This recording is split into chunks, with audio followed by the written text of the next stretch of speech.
the Vanishing Village. The year was 1735. A bone-chilling wind swept through the dense forest, carrying with it the eerie silence of a place long untouched by time. The towering pines swayed like ghostly sentinels, their branches weighed down by snow. A small caravan of travelers trudged through the treacherous path, their torches flickering against the encroaching darkness. Ezekiel Thorne, an old scholar, was the leader of the group. His piercing blue eyes scanned the map in his gloved hands. He was a man of reason and logic, but even he could not ignore the creeping feeling that was building as the shadows deepened. "This forest seems to be alive," whispered Celia Greaves, pulling her fur cloak tighter around her. She was a headstrong woman, full of sharp mind, but the oppressive atmosphere had her edgy. "It's just the wind," Ezekiel replied, though his voice lacked conviction. He looked over his shoulder at the rest of the group. Fennan Caldwell, a rugged tracker who moved silently on his horse. Edgar Harper, Ezekiel's skeptical assistant, and two other hired guards who exchanged nervous glances but said nothing. "We should have reached the village by now," Edgar muttered, his breath forming misty clouds in the freezing air. "If it even exists." Ezekiel wasn't speaking. He knew the stories. Tales of a village vanished a century ago by mysterious hand, leaving only rubble and the whisper of the dark curse. What brings him here isn't out of mere curiosity, but is based on a cryptic journal he had found in an old library. Journal talks of a hidden truth buried within the heart of the forest, one that can change everything. "Stay alert," Fennan warned from the rear. "This place doesn't feel right. Something's watching us." The group fell into an uneasy silence, the crunch of snow beneath their boots the only sound. Above them, the pale moon cast an otherworldly glow, illuminating the skeletal trees that seemed to close in around them. As they pushed deeper into the forest, the air chilled, biting through their layers of clothing. The path narrowed and soon opened up into a clearing. In the center of the clearing stood an ancient stone marker, covered in frost and etched with strange symbols. "What is this?" Celia asked, dismounting her horse and approaching the stone. Ezekiel knelt beside it, brushing away the snow. The symbols were faint but unmistakable, runes he'd seen before in the journal. "This marker," he murmured, "is a boundary. Beyond this point lies the village." Fennan frowned. If the village even exists, why would anyone mark its boundary like this? "To keep people out," Edgar suggested, his tone dripping with sarcasm. Ezekiel ignored him. He stood and looked ahead, where the faint outline of a wooden archway was barely visible through the trees. "We're close," he said, his voice a mix of excitement and dread.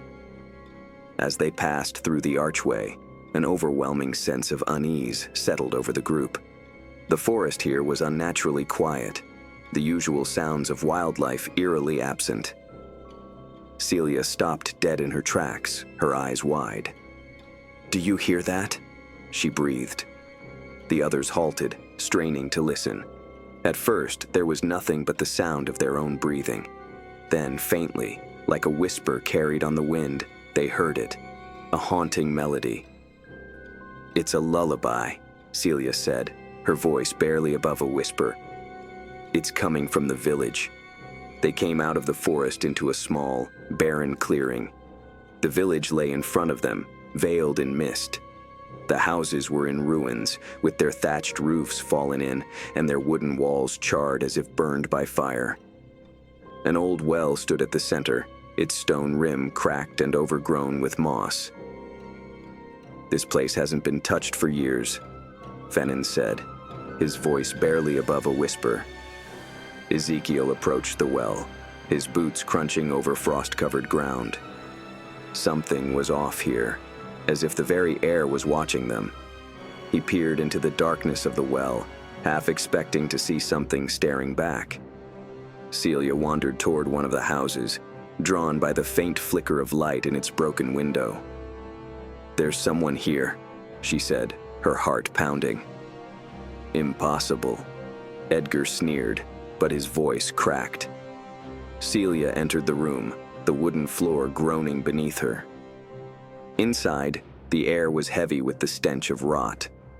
A lone candle burned on a table, its flame unnaturally steady.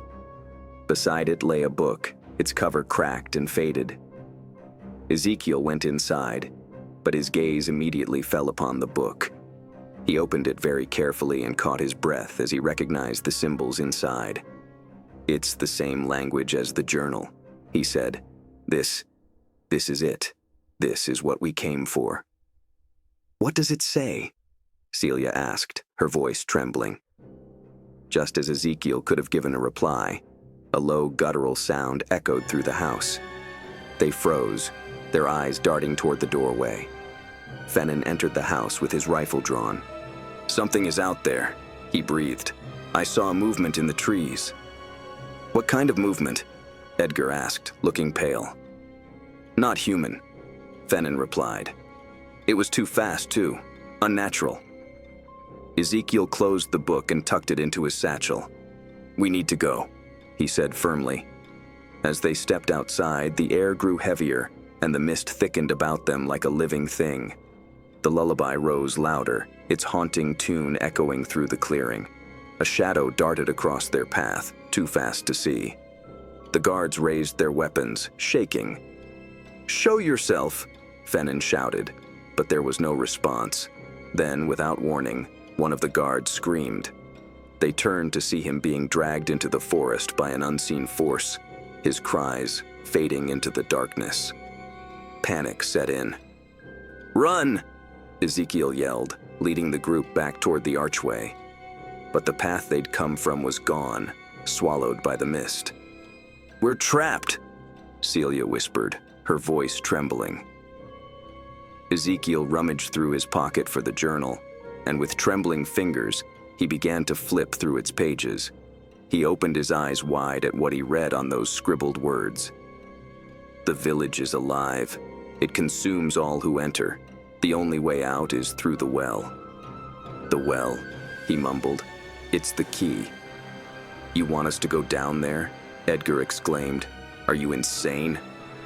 Before Ezekiel could say a word, the lullaby stopped dead in its tracks, giving way to deafening silence. Then a voice, a deep, guttural whisper, rang out across the clearing. "Leave, or join us." The well stood at the center of the clearing like a dark sentinel, its cracked stones shrouded in creeping moss.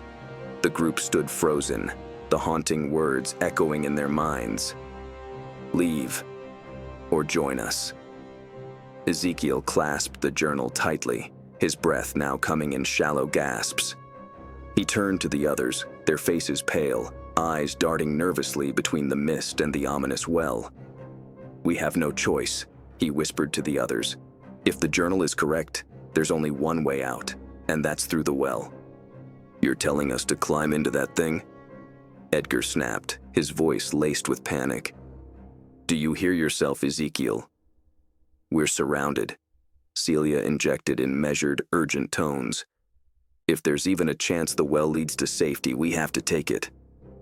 "I'd rather face whatever's out here than crawl into some cursed hole," one of the guards muttered, shaking his rifle in his hands. Before anyone could react, the mist stirred violently as if something huge was churning through it. A low, guttural growl sounded through the clearing. Chills ran down their spines. "Choose quickly," Fennon whispered, his eyes nailed on the moving shadows. "We have no more time." With no other options, they gathered at the edge of the well. Ezekiel lit a lantern and peered into the darkness. The faint glimmer of wet stones descended into an abyss. A decrepit wooden ladder clung to the wall, its rungs slick with moss and rot. "I'll go first," Ezekiel said, his voice steady despite the fear clawing at his chest. He gripped the ladder tightly, testing its strength before beginning his descent. One by one, the others came down. The air was damp and cold as they climbed, the faint light of the lantern casting eerie shadows upon the walls. Sounds in the forest above faded into an oppressive silence, which seemed to press against the ears. As they went down, they could hear a faint noise, a rhythmic drip, drip, drip echoing up from below. It was water, but there was something else in the sound, something almost alive. "What is that?" Celia whispered, her voice barely audible over the steady creak of the ladder.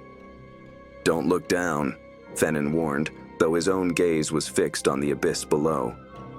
For an eternity, it seemed, Ezekiel's feet rested upon firm ground. He cast his lantern about in wide, sweeping arcs, throwing an eerie glow upon the cave they had entered. Water dripped from slick, slick walls. Decayed earth hung heavy within their breaths. The others followed him, their boots crunching on the gravel floor.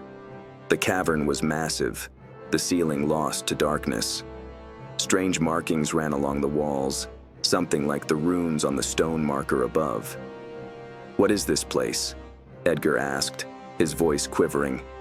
"It's older than the village," Ezekiel said, running his fingers over the carvings. "Much older."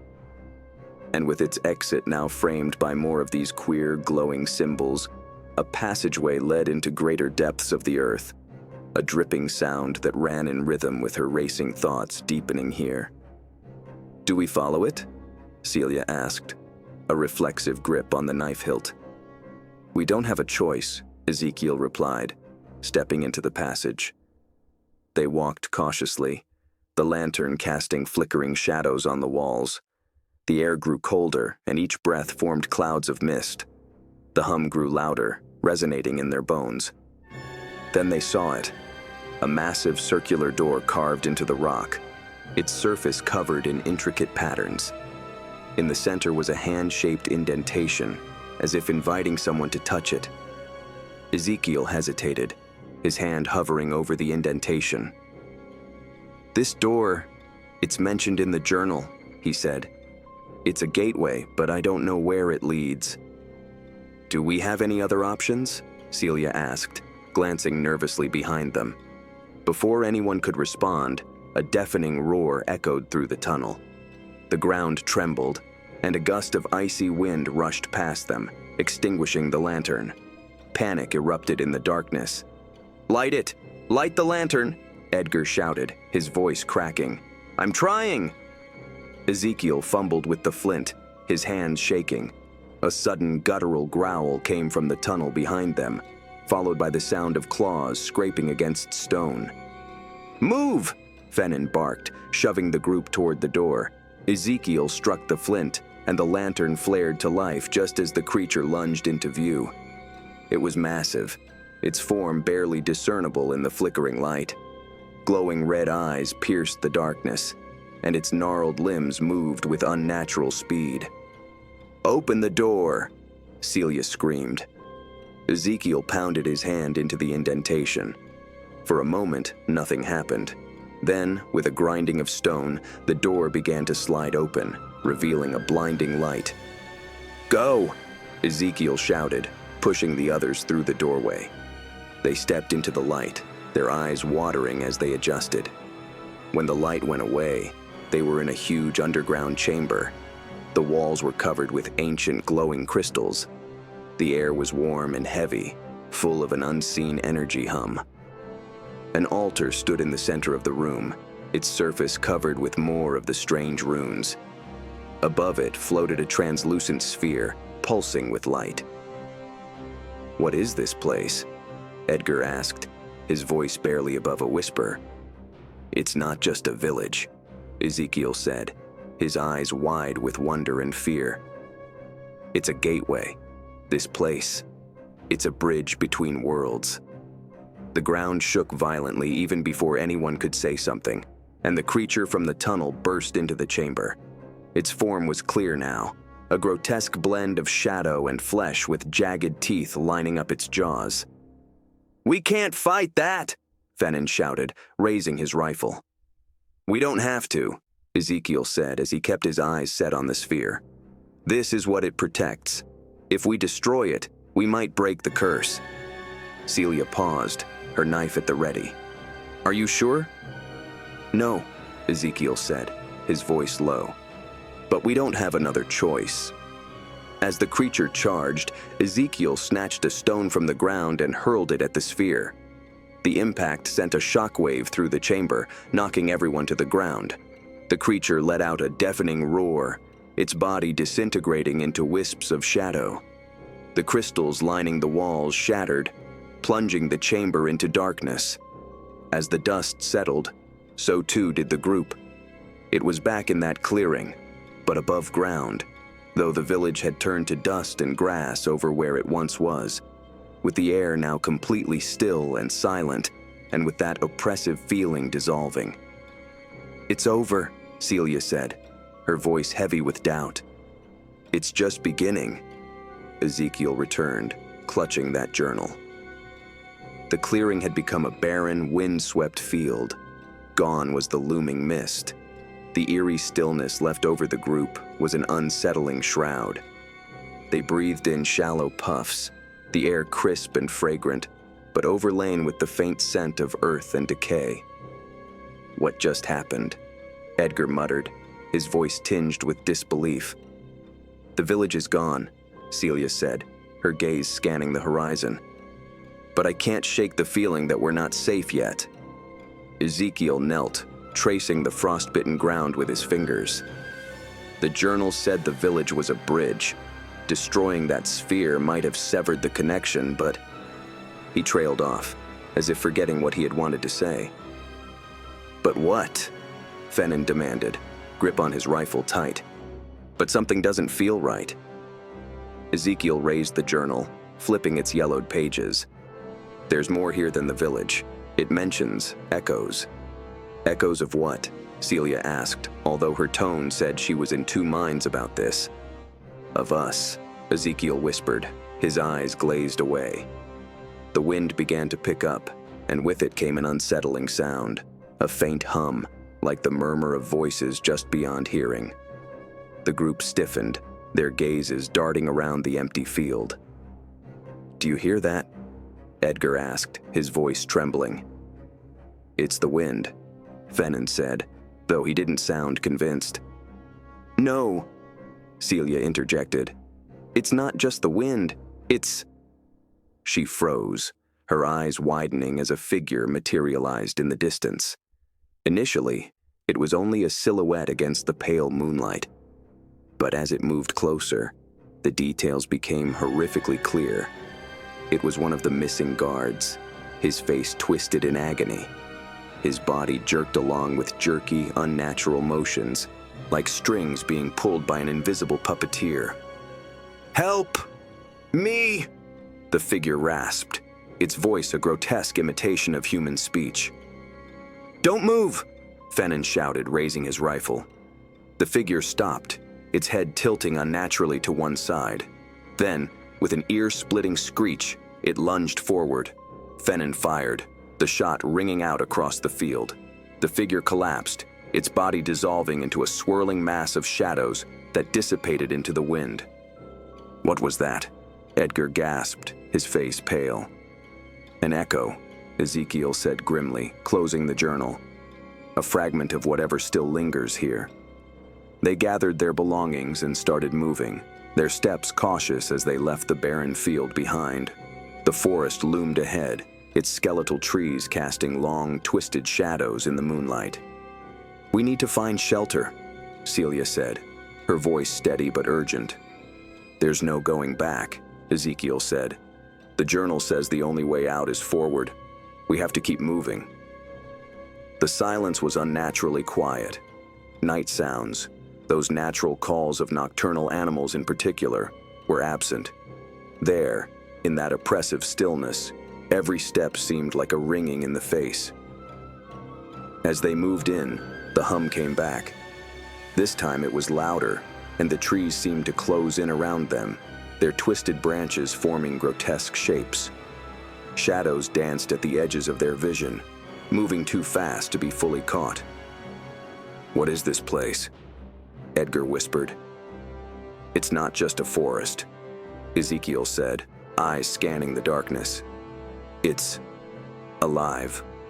After hours of wandering, they stumbled upon another clearing. But this one was unlike the barren field they had left behind.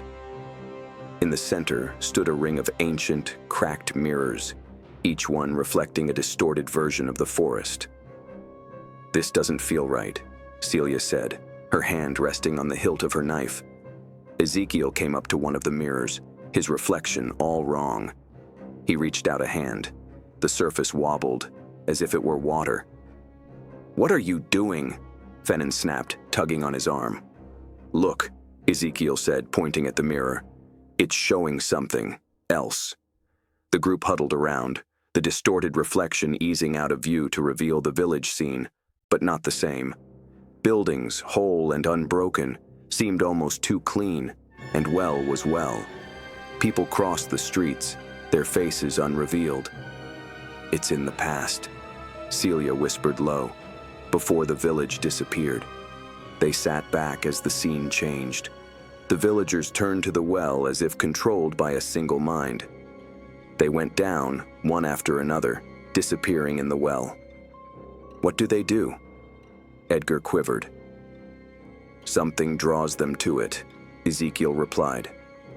"Something powerful." The mirrors began to quiver, and the pictures inside became crazed. The village gave way to blackness and became visions of the group themselves, wandering in the forest with ashen-pale faces. "This is impossible," Celia whispered, stepping back. "It's not just revealing the past," Ezekiel said. "It's showing what is to come." Sudden, the mirrors broke. The debris spread out, but for those in the circle, nothing made contact. Darkness enclosed them. A glow was around, faint and faint, illuminating the pages of a book in Ezekiel's hand. "We need to get out of here," said Fennon. The word was steady, but it reflected the terror that crossed his eyes. "Right now." They kept on walking. The forest grew denser, almost oppressive. The air grew thick, each breath an effort. The hum became low roar, vibrating on the earth. A faint light in the distance pierced through darkness. They emerged into a different clearing, dominated by an immense tree. Its roots seemed to writhe like living things. "This is it," Ezekiel said, his voice filled with both awe and dread. "The journal calls it the heart of the forest." The tree's bark was covered in more of the strange runes, and at its base lay a gaping hole, the source of the eerie light. "Do we go in?" Celia asked, though she already knew the answer. "We don't have a choice," Ezekiel replied, stepping forward. The tunnel beneath the tree was narrow and curved, its walls pulsing with unnatural light. A small group moved cautiously, as if not to disturb the fragile air within the confined space that their footsteps echoed through. As they descended, the hum grew deafening. The air grew colder. Shadows flickered at the periphery of their vision, and whispers filled their ears. "What are they saying?" Edgar asked, clutching his head. "They're trying to break us," Ezekiel said, his voice hardening. "Ignore them." But the whispers grew louder, and their words sounded like someone knew them. The group turned on their heels. They hear voices of their former loved ones, things one had regretted doing for decades, fears one did not utter. "It is not real," Celia stuttered. "It's not real." The tunnel opened into a cavern, its walls lined with glowing, pulsating veins. In the center stood another altar, similar to the one they had found before, but this one was cracked and crumbling, its surface covered in dried blood. Above it floated a dark, swirling mass, its presence oppressive and malevolent. "This is it," Ezekiel said, his voice barely audible. "This is what's been calling to us." It noticed them, its shape shifting as it watched them. The whispers were deafening, a cacophony of voices in the cavern. "We can't fight this," Edgar said, backing away. "We don't have to," Ezekiel said, holding up the journal. "This is the source. If we destroy it—" "Do it," Celia urged, her eyes fixed on the swirling darkness. Ezekiel stepped forward, placing the journal on the altar. The dark mass recoiled, its shape growing chaotic. With a deep breath, Ezekiel struck the journal with a stone, shattering it. The cavern erupted in light, the dark mass screaming as it was consumed. The group shielded their eyes, the light growing brighter until it was all-encompassing. It soon darkened, and they again found themselves within the forest. The oppressive air was nowhere to be found. Air was crisp and clean, and instead of a buzz, it was filled with birdsong. "It's over," Celia said, her voice quivering with doubt. Ezekiel nodded, his eyes focused on some unknown distance. For now. The forest seemed deceptively calm after their encounter with the heart, but none of them felt relieved. A lingering sense of unease settled over the group as they trudged through the dense undergrowth. Though the air was lighter and the oppressive hum was gone, it felt like the forest itself was watching, waiting. Ezekiel walked ahead, his face pale and drawn. The journal was gone, obliterated along with the dark mass, but its cryptic warnings remained in his mind. "How much farther until we're safe?" Edgar asked, his voice strained. "We don't even know if safe is an option anymore," Celia replied, her tone sharp. Ezekiel stopped dead in his tracks, his eyes fixed on something ahead. "Do you hear that?" The others froze, straining to listen. At first, there was only silence. Then, faintly, the sound of a woman's voice carried through the air, a soft, lilting hum, like a lullaby. "That's not possible," Fennon whispered, his grip tightening on his rifle. "No one else should be here." "Should we follow it?" Celia asked, though her instinct screamed to do the opposite. "We don't have a choice," Ezekiel said, his voice resolute. "Whatever this is, it's drawing us for a reason." The voice led them to a narrow path lined with dead, twisted trees. As they walked, the air grew colder, and the landscape around them began to shift.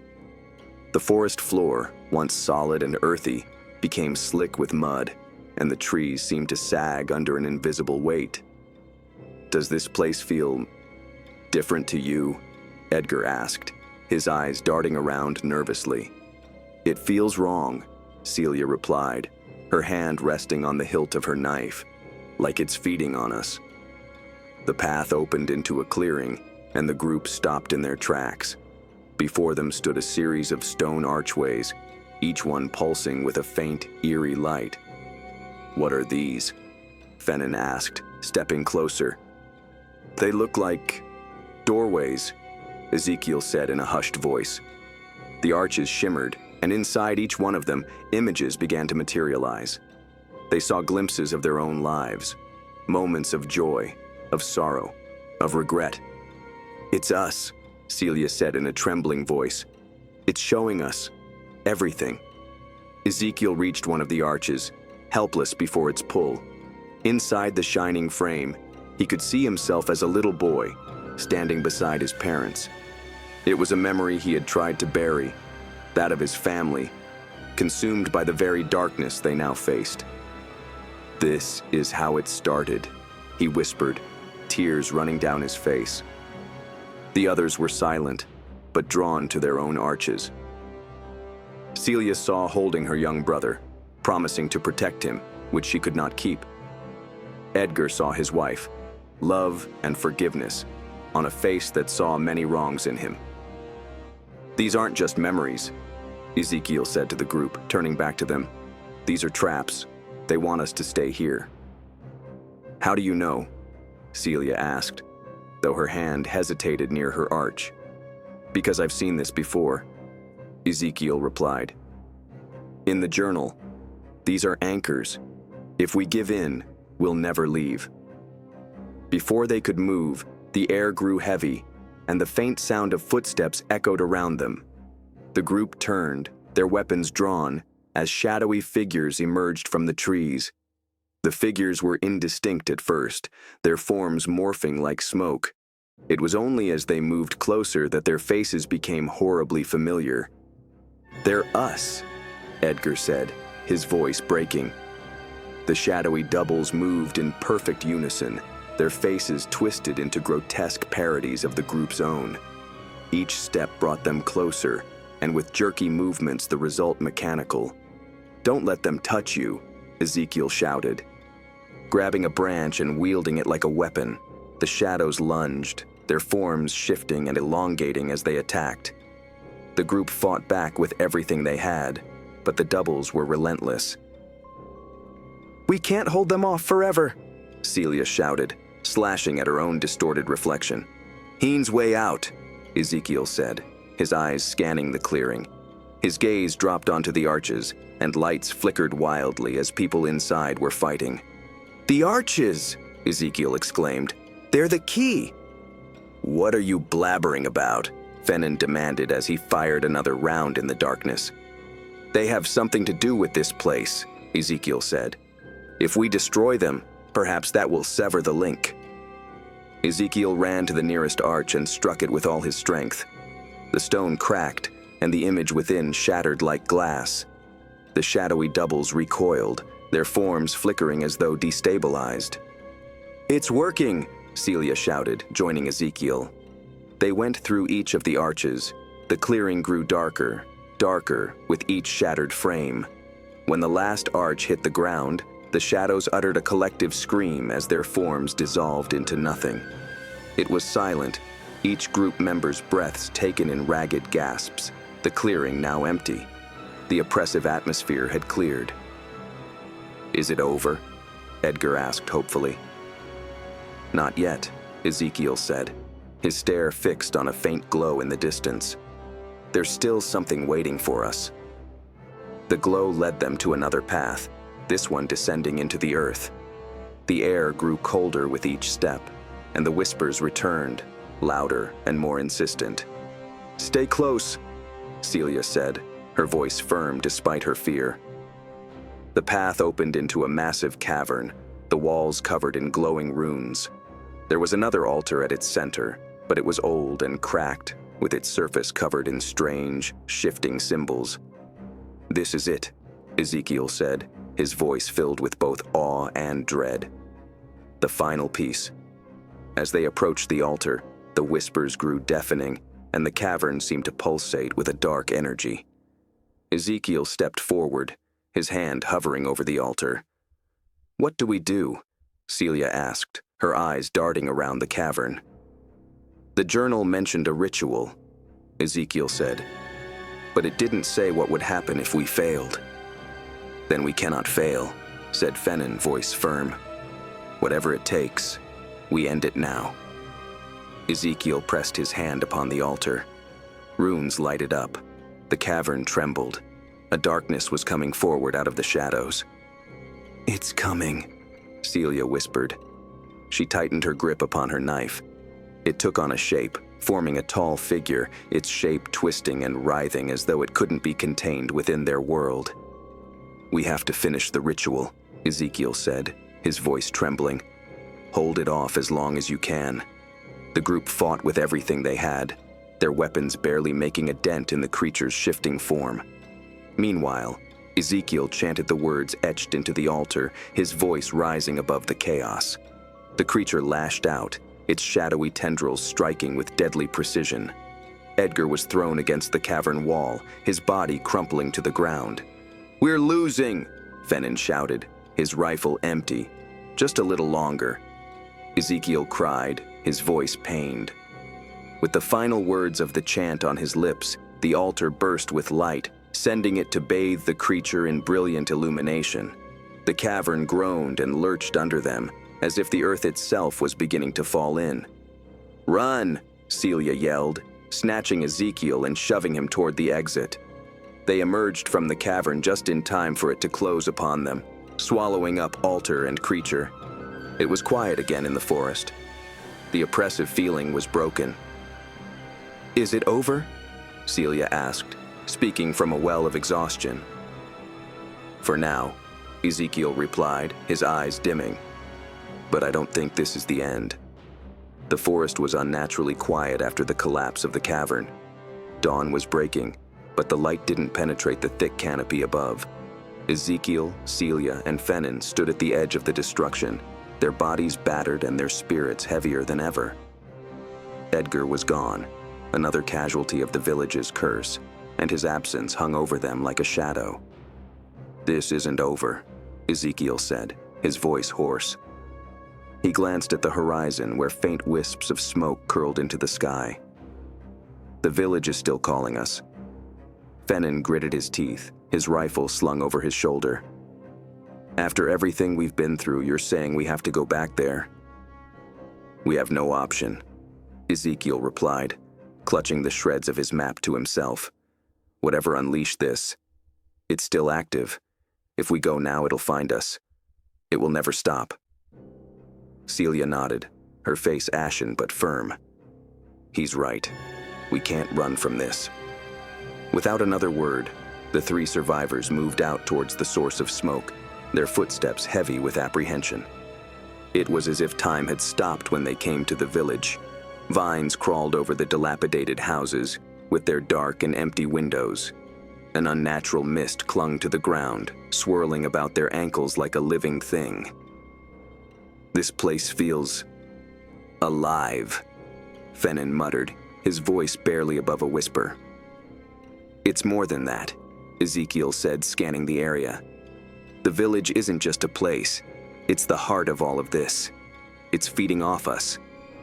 As they moved deeper into the village, they noticed changes.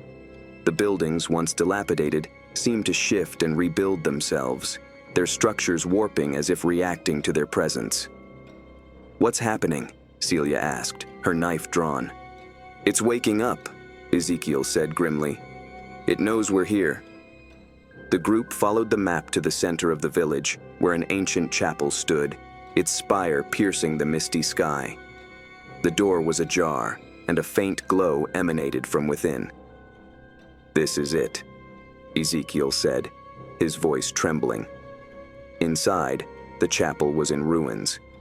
Pews were overturned, the walls covered in strange, shifting symbols. At the center of the room stood an altar, its surface etched with the same runes they had seen in the cavern.